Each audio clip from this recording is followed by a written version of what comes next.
नमस्कार। एक बार फिर से स्वागत है आपका इंडियन इकोनॉमी के लेक्चर में। कल का जो लेक्चर था इन्फ्लेशन वाला, कल हम उसको कंप्लीट नहीं कर पाए थे। उसमें कुछ पॉइंट्स थे जो रह गए थे।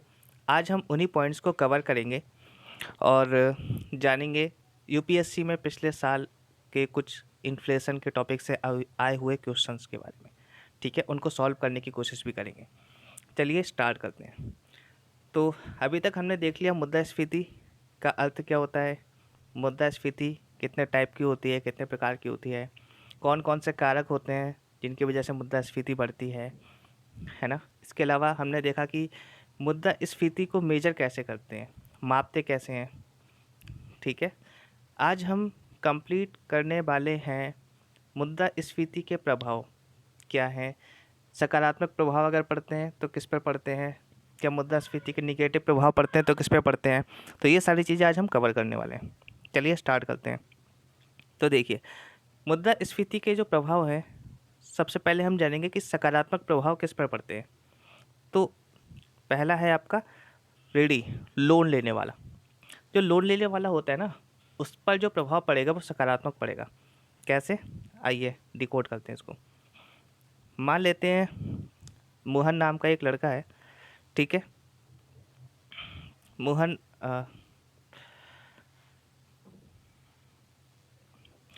मोहन नाम का एक लड़का, ठीक है, इसने 15 साल पहले हिम्मत जुटाई और ज़मीन का टुकड़ा लेने के लिए 1 करोड़ रुपए का लोन लिया और उससे ज़मीन का टुकड़ा खरीद लिया।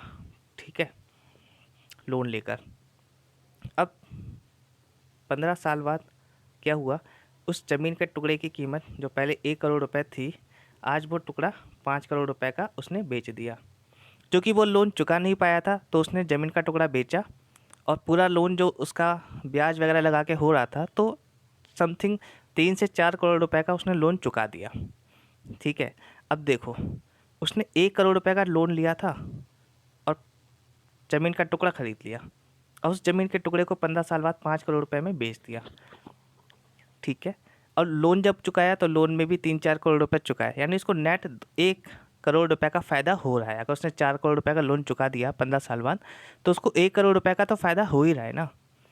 तो यहाँ पर लोन देने वाले को फ़ायदा नहीं हुआ। क्यों? लोन देने वाला जो लोन देने वाला था उसको फ़ायदा इसलिए नहीं हो पाया क्योंकि उसका जो 1 करोड़ रुपए जो कभी उसने लोन में दिया था, जिससे वह ज़मीन खरीद सकता था, अब उसका वो रुपया ज़मीन खरीदने के लायक नहीं रहा, है ना।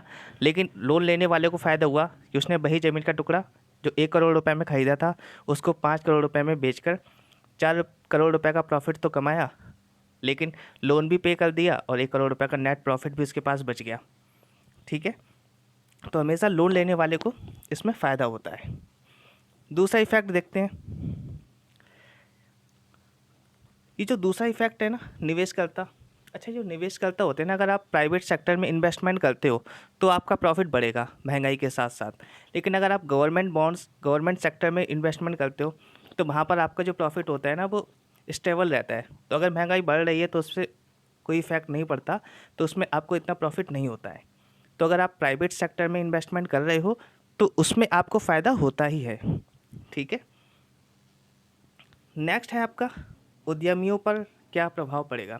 तो देखो, जो उत्पादन वर्ग होते हैं ना, है ना, उनको हमेशा फ़ायदा होता है। क्यों? क्योंकि उनकी वस्तु और सेवाएं जो हैं बिक रही है ना, महंगी बिक रही है, उनको फ़ायदा हो रहा है। ठीक है, मोहन है, मोहन की फैक्ट्री है, वस्तुओं का निर्माण करता है वो। अब उसे पता चला उसकी वस्तुएं महंगी बिकने लग गई और उसको अच्छा प्रॉफिट होने लग गया, तो वो प्लान करेगा एक काम करता हूँ, काफ़ी ज़्यादा सामान बिक रहा है, एक फैक्ट्री और खोल के डाल देता हूँ। अब उसने एक फैक्ट्री और खोल कर डाली, उससे रोज़गार भी क्रिएट्स होंगे, लोगों को जॉब्स मिलेगी क्योंकि उस फैक्ट्री में काम करने के लिए लोग भी चाहिए होंगे। ठीक है, इससे उसका मोहन का प्रॉफिट तो बढ़ेगा ही, साथ में लोगों को जॉब्स भी मिलेंगे। तो महंगाई का एक सकारात्मक प्रभाव यह भी होता है। ठीक है, इसके अलावा किसान किसान पर क्या प्रभाव पड़ेगा। देखो, जो कृषक वर्ग होते हैं ना, उनको भी फ़ायदा होता है क्योंकि वह भी तो उत्पादक वर्ग है ना, उत्पादन कर रहे हैं वो भी वस्तुओं का, तो उनको भी प्रॉफिट होता ही है। ठीक है, रोजगार पर क्या प्रभाव पड़ता है। देखो यार, रोजगार पर प्रभाव पड़ता है, अभी आपको बताया था मैंने।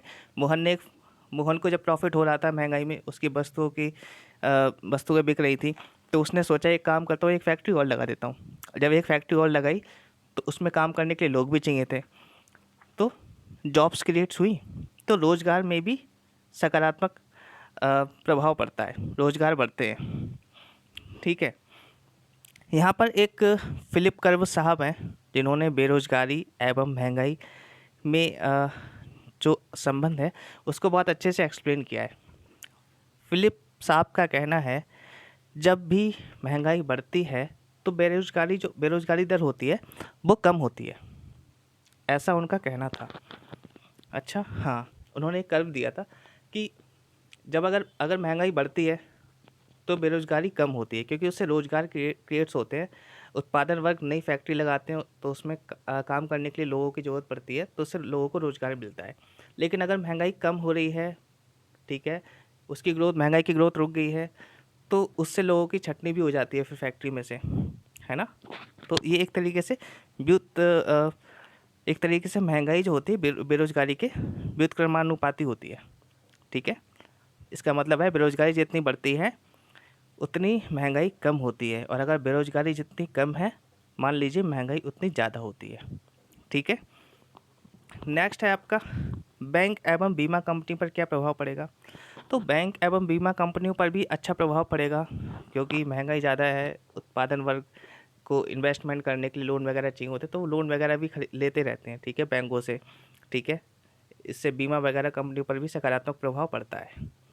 कर पर प्रभाव क्या पड़ता है भाई, जितनी ज़्यादा महंगाई होती है उतना ज़्यादा प्रोडक्शन होता है। अगर महंगाई है तो जो प्रोड्यूसर्स हैं अच्छा प्रोडक्ट सेल कर रहे हैं, इससे उनके पास अच्छा पैसा आ रहा है, तो उससे सरकार के पास अच्छा टैक्स भी जाता है ना। तो यहाँ पर कर पर भी सकारात्मक प्रभाव पड़ता है। तो ये हमने देख लिया आपके सकारात्मक प्रभाव। क्या किसी पर नेगेटिव इम्पैक्ट भी पड़ते हैं क्या। बिल्कुल पड़ते हैं। अब नेगेटिव इम्पैक्ट किस पर पड़ते हैं, आइए हम डिस्कस करते हैं। सबसे पहले ही मैंने आपको बताया था कि जो लोन देने वाला है ना, लोन देने वाले को हमेशा घाटा होता है, उसको फ़ायदा नहीं होता, लोन लेने वाले को फ़ायदा होता है। मध्यम वर्ग पर, मिडिल क्लास लोग अपने स्टैंडर्ड को बनाए रखने के लिए महंगाई में अपनी जो सेविंग्स होती है उसको ख़त्म कर देते हैं, क्योंकि उनको अपना स्टैंडर्ड ना मेंटेन करके रखना होता है, उनको फ़र्क नहीं पड़ता ना फिर, इससे उनकी बचतें कम हो जाती हैं।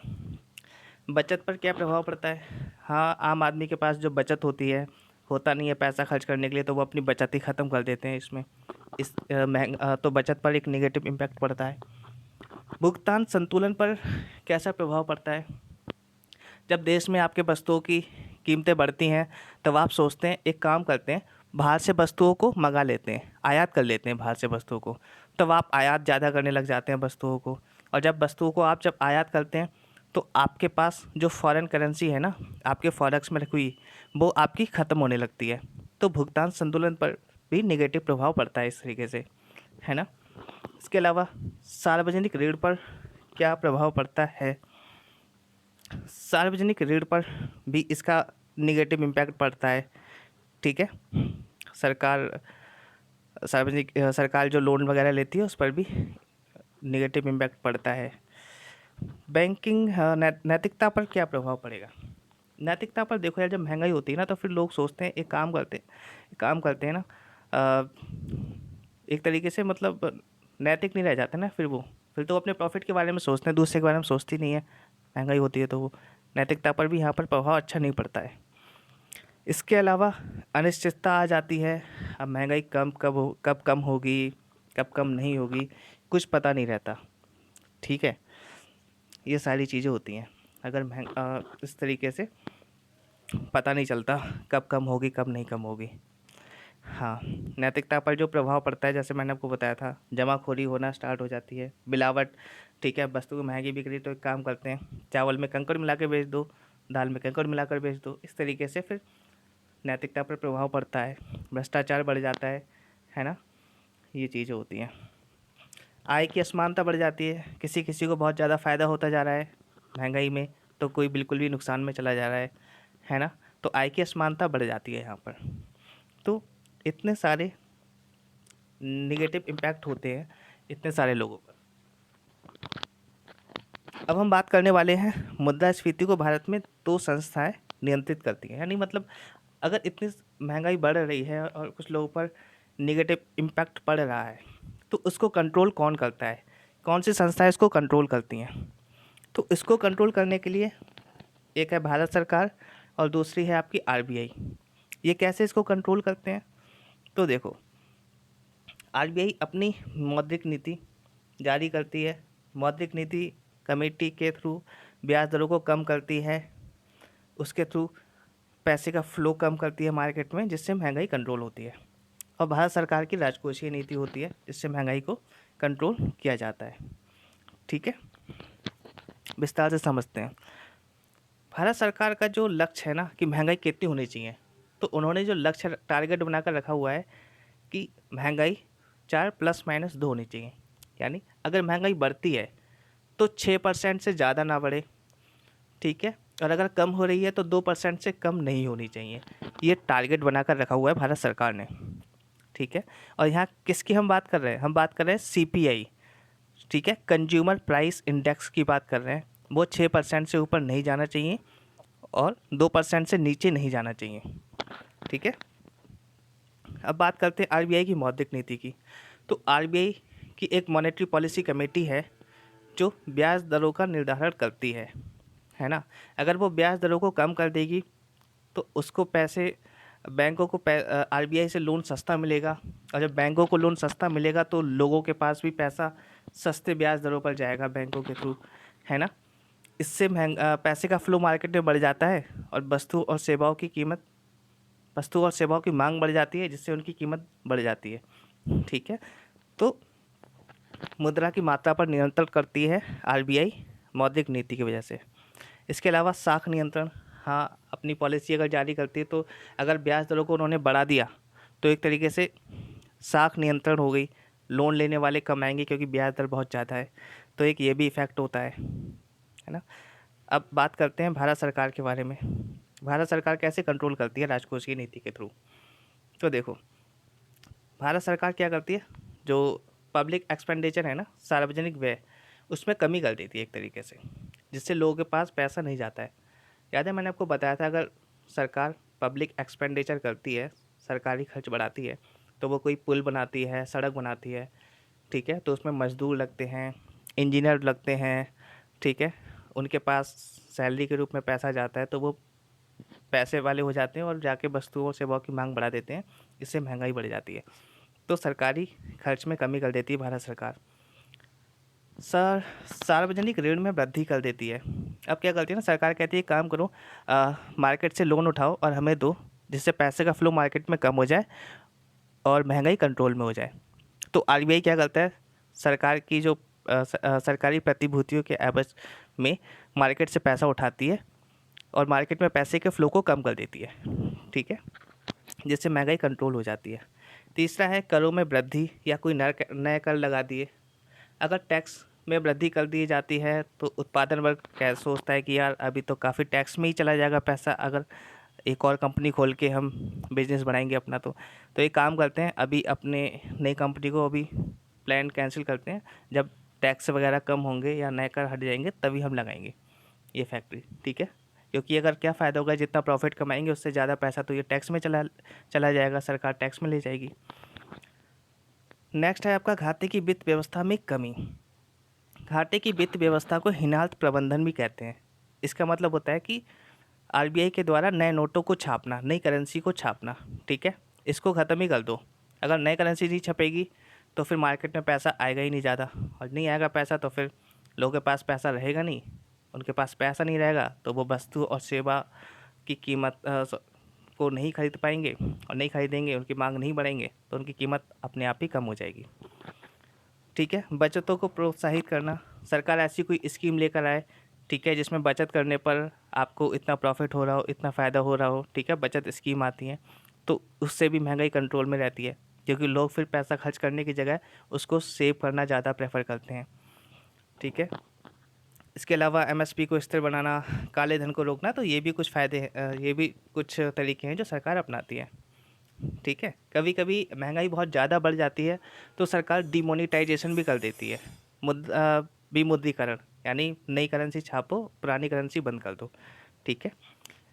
तो क्या ये सारे उपाय करना ठीक है? हाँ ठीक है, अगर मुद्रास्फीति बहुत तेज़ी से बढ़ रही है, लेकिन आप इसको छोड़ कर अगर आप अपनी आपूर्ति पर ध्यान दें, आपूर्ति चैन को मजबूत करें, है ना, प्रोडक्ट को बढ़ाएं मार्केट में, है ना, सप्लाई चैन को मजबूत करें, तो वो ज़्यादा बेनिफिशियल है ना। और आप अपने इंफ्रास्ट्रक्चर को मजबूत करें, अच्छा बनाएं इंफ्रास्ट्रक्चर को, ताकि आपकी सप्लाई ना रुके, है ना, तो वो तरीके ज़्यादा कारगर होते हैं। तो हमने देख लिया कंट्रोल कौन करता है। अब हम बात करेंगे कुछ मिसलेनियस बातों की, कुछ शब्दावलियों की, जो मुद्रास्फीति के टॉपिक में आपको पढ़नी होती हैं। ठीक है। पहली शब्दावली है स्टैगफ्लेशन। क्या होता है? देखो, सामान्यतः क्या होता है, जब महंगाई बढ़ती है तो बेरोजगारी कम होती है, लेकिन अगर महंगाई बढ़ रही है लेकिन फिर भी बेरोजगारी की दर कम नहीं हो रही है, ठीक है, फिर भी बेरोजगारी नहीं बढ़ पा रही है, तो इसको हम बोलते हैं स्टैगफ्लेशन। ठीक है। स्टैगफ्लेशन में आपके महंगाई के साथ साथ बेरोजगारी नहीं कम हो रही होती है, ठीक है, बेरोजगारी मिल रही होती है। अब ऐसा क्यों होता है कि देखो, वस्तु और सेवाओं की कीमतें हो सकता है किसी अदर, जैसे खाद्य पदार्थों में बढ़ रही हो कीमतें, ठीक है, लेकिन जो मंदी आई हुई है एक तरीके से, वो उद्योग धंधों में मंदी आई हुई है, उनका मतलब प्रोडक्शन हो नहीं पा रहा हो, तो वहाँ पर रोज़गार कम हो जाते हैं। ठीक है। तो स्टैगफ्लेशन क्या होता है? स्टैगफ्लेशन होता है जब मुद्रास्फीति के साथ साथ बेरोजगारी मिलती है। इसके अलावा हम बात करते हैं यहाँ पर, जस्ट अ मोमेंट, ये जो बैकग्राउंड शोर आ रहा है, बैकग्राउंड शोर थोड़ा सा कम हो जाए, फिर हम इसको आगे कंटिन्यू करेंगे हम। Just a moment.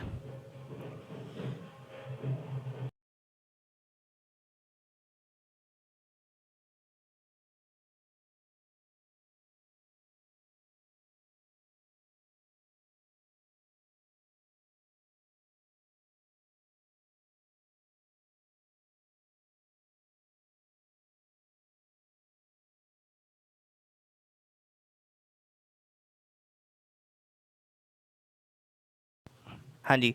तो हम बात कर रहे थे यहाँ पर अपस्फीति, अब डिफ्लेशन के बारे में पढ़ते हैं। डिफ्लेशन क्या होता है? देखो, एक तो होता है कि महंगाई की दर बढ़ रही है, महंगाई बढ़ रही है, वस्तु और सेवाओं के प्राइस बढ़ रहे हैं। एक होता है कि एकदम से इनके प्राइस इतने कम हो जाए, महंगाई की दर निगेटिव में चले जाए, तो ये बिल्कुल भी अच्छी नहीं होती है।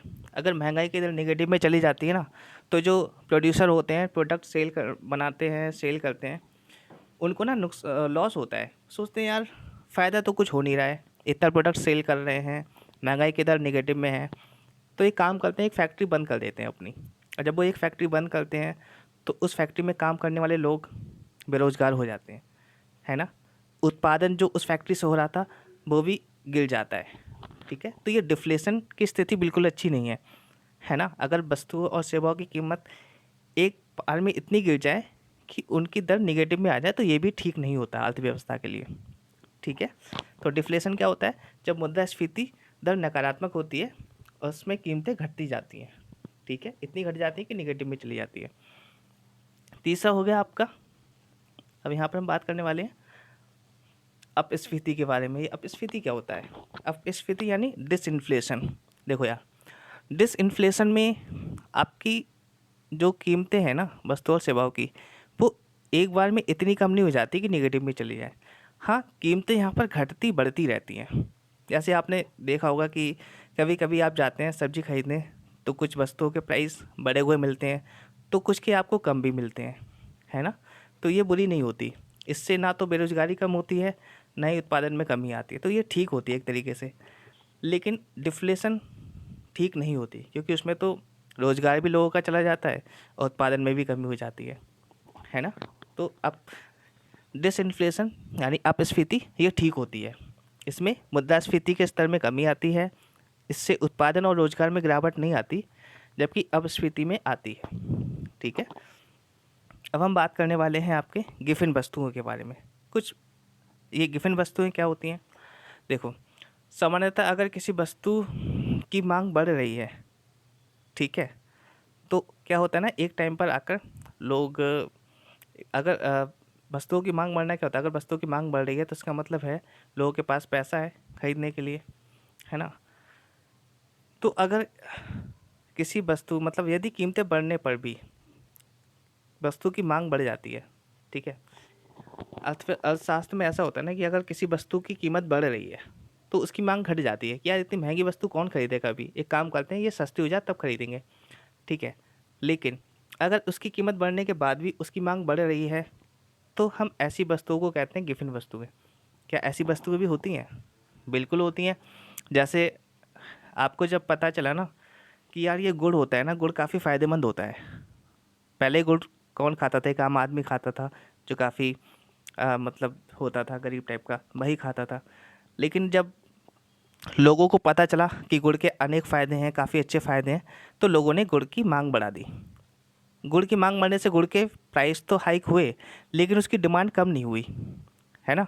तो इस तरीके से की वस्तुएं गिफिन वस्तुएं कहलाती कि अगर उनकी कीमत बढ़ रही है लेकिन उनकी डिमांड तब भी कम नहीं हो रही, उनकी डिमांड भी बढ़ रही है साथ में, है ना। इसी के साथ हमारा मुद्रास्फीति का टॉपिक कंप्लीट होता है। यहाँ पर हमने पूरी कंप्लीट टॉपिक को कर लिया है। अब हम यूपीएससी में आए हुए कुछ क्वेश्चंस को टैकल करेंगे और फिर इसको समाप्त करते हैं। सबसे पहला क्वेश्चन जो यूपीएससी 2021 में आया था कि निम्नलिखित में से कौन सा अपने प्रभाव में सर्वाधिक मुद्रास्फीति कारक हो सकता है। अगर सार्वजनिक ऋण में चुकौती कर दो, है ना, या बजट घाटे के वित्तीयन के लिए जनता से उधार लेना। नहीं, जनता से उधार लेना उससे तो ऐसा नहीं होता, ज़्यादा मुद्रास्फीति नहीं आती, ठीक है। जनता से अगर उधार ले लेंगे ना तो मार्केट से पैसा कम हो जाएगा तो वो मुद्रास्फीति कंट्रोल हो जाती है। बैंकों से उधार अगर ले लेंगे तब भी मुद्रास्फीति कंट्रोल होगी क्योंकि वो पैसा है ना, कंट्रोल मतलब सरकार के पास आ गया मार्केट से, क्योंकि बैंकों में पैसा लोगों का होता है, वो पैसा सरकार के पास आ गया तो एक तरीके से लोगों के पास पैसे की कमी हो जाती है, तो कंट्रोल होती है महंगाई, ठीक है। और सार्वजनिक ऋण की चुकौती देखो, अगर जो सरकार के ऊपर लोन था ना ठीक है, तो इससे भी क्या नाम है मुद्रास्फीति नहीं आती। लेकिन हाँ, अगर बजट घाटे के वित्तीयन के लिए नई मुद्रा का सृजन करना, आपने क्या किया, नई करेंसी छाप दी लेकिन उतना प्रोडक्शन बढ़ नहीं पाया, उतनी सप्लाई हो नहीं पाई वस्तुओं की, तो इससे मुद्रास्फीति आ जाती है, ध्यान रखना, ठीक है। तो आपका ये ऑप्शन डी बिल्कुल ठीक है, सही है आंसर, ठीक है। नेक्स्ट क्वेश्चन है आपका, भारतीय अर्थव्यवस्था के संदर्भ में मांग प्रेरित डिमांड पुल मुद्रास्फीति या उसमें वृद्धि निम्नलिखित किन कारणों से होती है। यूपीएससी 2021 का क्वेश्चन है। तो देखो, विस्तारवादी नीतियाँ, अगर विस्तारवादी नीतियाँ होंगी, विस्तारवादी नीतियाँ मतलब आरबीआई की जो मॉनेटरी पॉलिसी कमेटी है उसने ब्याज दरों को कम कर दिया, ठीक है, जिससे लोग बैंकों को सस्ता लोन मिला, और बैंकों को जब सस्ता लोन मिला तो बैंकों ने लोगों को सस्ता लोन दिया, इससे लोगों के पास पैसा आया, और जब लोगों के पास पैसा आया तो उन्होंने डिमांड बढ़ा दी वस्तुओं और सेवाओं की, ठीक है। इससे क्या हुआ, मांग प्रेरित मुद्रास्फीति में बढ़ गई या उसमें वृद्धि हो गई, ठीक है। तो पहला ऑप्शन ठीक है। राष्ट्रकोषीय प्रोत्साहन भी बिल्कुल ठीक ऑप्शन है। अगर लोगों के पास सरकार अगर लोगों के पास मदद के रूप में पैसा देगी तो एक तरीके से उनके पास पैसा आ चुका है ना, तो उससे वो जाके वस्तुएं और सेवाएं खरीदेंगे, और उससे वो वस्तु और सेवाओं की जब मांग बढ़ा देंगे तो उनकी कीमत अपने आप बढ़ जाएगी, तो ये भी ठीक है। मुद्रास्फीति सूचकांक मजदूरी, क्या ये ऑप्शन ठीक है? नहीं, ये ऑप्शन बिल्कुल गलत है, क्योंकि ये तो महंगाई के साथ ना सामंजस्य बिठाकर किया जाता है, तो इसमें ऐसा कोई ठीक मतलब ये गलत है, ठीक है, ये सही नहीं होगा। नेक्स्ट है आपका उच्च क्रय शक्ति। उच्च क्रय शक्ति मतलब खरीदने की पावर, लोगों की खरीदने की पावर इस समय अच्छी है ना, लोगों के पास पैसा है तो वो ज़्यादा खरीद रहे हैं वस्तुओं को, और जब लोगों के पास पैसा होता है, जब वो ज़्यादा खरीदते हैं वस्तुएं तो उनकी मांग बढ़ जाती है, और जब उनकी मांग बढ़ती है तो फिर प्राइस हाइक हो जाते हैं, तो ये भी ठीक है। बढ़ती ब्याज दर, नहीं, अगर ब्याज दर बढ़ेगी तो लोगों को लोन महंगा मिलेगा, और जब लोन महंगा मिलेगा तो वो लोन नहीं लेंगे, और जब लोग लोन नहीं लेंगे तो उनके पास पैसा नहीं होगा वस्तुएं सेवाएं खरीदने के लिए, तो अपने आप महंगाई कंट्रोल हो जाती है। तो पहला, दूसरा और चौथा जिसमें ऑप्शन है वो ठीक है, यानी ऑप्शन ए इसमें आपका सही होगा आंसर। नेक्स्ट क्वेश्चन करते हैं। यहाँ पर दिया हुआ है मुद्रास्फीति ऋणियों को लाभ पहुँचाती है, काफ़ी विस्तार में डिस्कस किया था। हाँ, जो लोन लेने वाले होते हैं उनको फ़ायदा होता है, मुद्रास्फीति बॉन्ड धारकों को लाभ पहुंचाती है। अब यहाँ पर ऐसा तो कुछ लिखा नहीं है, ठीक है, प्राइवेट सेक्टर के बॉन्ड्स खरीदे गए हैं या सरकारी, लेकिन हाँ, जो बॉन्ड धारक होते हैं ना, जैसे अगर अपने सरकारी गवर्नमेंट सेक्टर्स के बॉन्ड अगर खरीदे हुए हैं तो उसमें जो आपका प्रॉफिट होता है वो स्टेबल रहता है, ठीक है, तो उसमें आपको इतना फ़ायदा नहीं मिल पाता। तो यहाँ पर आपका ऑप्शन ए सही हो जाएगा, बी गलत हो जाएगा, ठीक है। यूपीएससी 2013 का क्वेश्चन था ये। नेक्स्ट क्वेश्चन है आपका, निम्नलिखित में से कौन सा एक कथन अपस्फीति का उपयुक्त वर्णन करता है, ठीक है। अभी हमने अपस्फीति के बारे में पढ़ा था कि अपस्फीति क्या होती है। अपस्फीति का मतलब होता है जो मुद्रास्फीति की दर होती है वो नकारात्मक चली जाती है, यानी जब माल और सेवाओं वस्तु यानी वस्तु और सेवाओं के समान स्तर में आई सतत गिरावट है, ठीक है। कहाँ गया, हाँ, आपका इसमें आंसर हो जाएगा सी। क्यों? क्योंकि जब मैंने आपको अपस्फीति के बारे में बताया था, अपस्फीति के बारे में यानी ये डिफ्लेशन के बारे में, तो मैंने बोला था कि यहाँ पर वस्तुओं और सेवाओं की जो कीमतें हैं ना वो सतत रूप से घट जाती हैं और इतनी घट जाती हैं कि निगेटिव में चली जाती हैं, ठीक है। तो आपका ये आंसर सही है। इसके अलावा दूसरी मुद्राओं की तुलना में मुद्रा मान में एक अचानक गिरावट है, नहीं, ये तो बिल्कुल नहीं होगा, गलत है ये।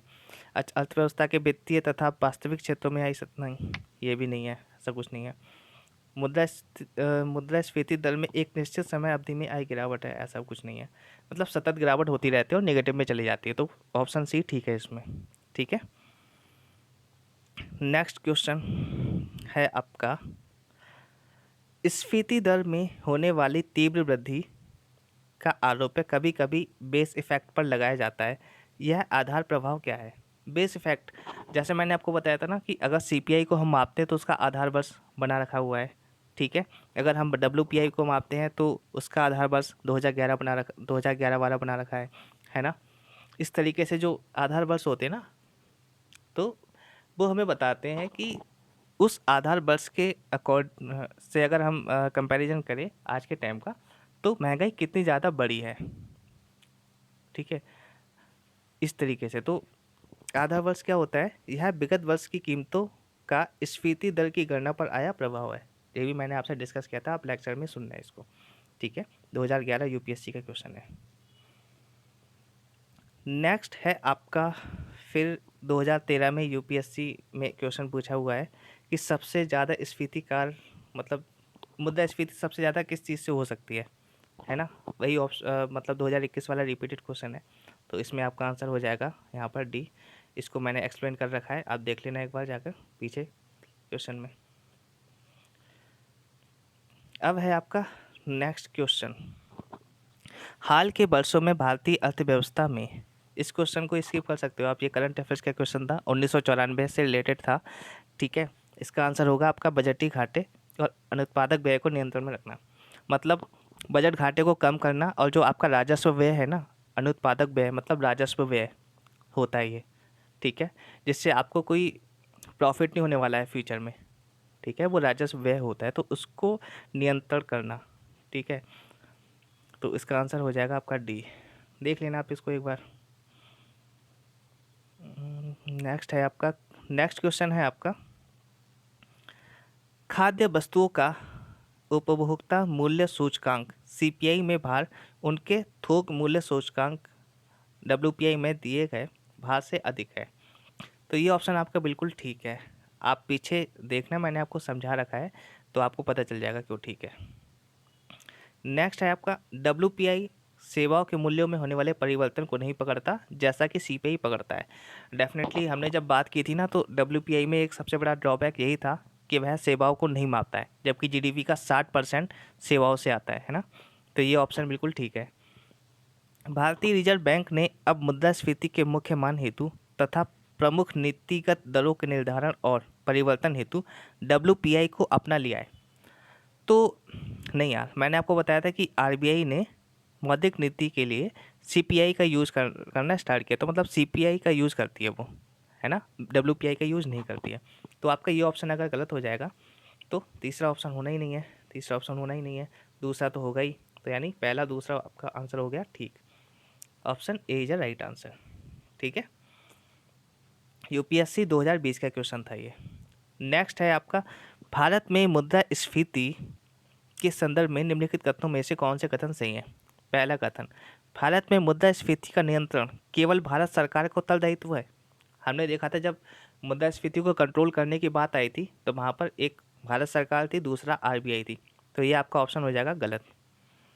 ठीक है, नेक्स्ट ऑप्शन है आपका, मुद्रास्फीति के नियंत्रण में भारतीय रिजर्व बैंक की कोई भूमिका नहीं है। यार आरबीआई मॉनेटरी पॉलिसी कमेटी के थ्रू कंट्रोल करती है महंगाई को यार, है ना। और भारत सरकार ने टारगेट दे रखा है कि 4+-2 यानी 6% से ज़्यादा महंगाई नहीं बढ़नी चाहिए और 2% से कम नहीं होनी चाहिए। तो ये भी ऑप्शन आपका गलत हो गया क्योंकि आरबीआई की भूमिका होती है। घटा हुआ मुद्रा परिचालन मनी सर्कुलेशन मुद्रास्फीति के नियंत्रण में सहायता करता है। हाँ, लोगों के पास अगर पैसा कम होगा ना तो वस्तु और सेवाओं की मांग नहीं बढ़ा पाएंगे वो। जब वस्तु और सेवाओं की मांग नहीं बढ़ाएंगे तो उनके जो प्राइस हैं अपने आप कम होने लग जाते हैं, है ना, सस्ती होने लग जाती है वस्तु। तो ये आपका ऑप्शन बिल्कुल ठीक है। बढ़ा हुआ मतलब अगर लोगों के पास पैसा बढ़ा हुआ होगा यार, पैसा ज़्यादा होगा तो वो ज़्यादा वस्तुओं की मांग बढ़ाएंगे। तो ये तो ऑप्शन बिल्कुल गलत है ना। तो आपका आंसर हो गया C is a right answer. UPSC 2015 का ये क्वेश्चन था। तो इस तरीके से हमने इन्फ्लेशन को कंप्लीट कर लिया। आपके कोई भी डाउट, कोई भी क्वायरी हो, आप एक बार कमेंट में लिख देना और लेक्चर को पूरा ठीक से देखना। और इसको समझने के बाद आप यूपीएससी के क्वेश्चंस को टैकल करना। यूपी पीसीएस के क्वेश्चंस को भी टैकल करोगे तो इजीली आप उसको कर पाओगे। अगर उनको अटैम्प्ट करोगे तो उनको भी आप अच्छे से सॉल्व कर पाओगे। ठीक है, हाँ। तो हमारा इन्फ्लेशन का टॉपिक कंप्लीट हो चुका है। मनी सप्लाई हमने कंप्लीट कर चुके हैं। ठीक है, आने वाले टाइम पर इंडियन इकोनॉमी के रिवीजन में और भी टॉपिक्स को कंप्लीट करेंगे और इंडियन इकोनॉमी को अपना मजबूत करेंगे ताकि यूपीएससी के क्वेश्चंस 2023 में इकोनॉमिक्स के हम अच्छे से टैकल कर पाएँ। ठीक है, फिर आज के लिए इतना ही। फिर मिलते हैं एक और नए लेक्चर के साथ। धन्यवाद।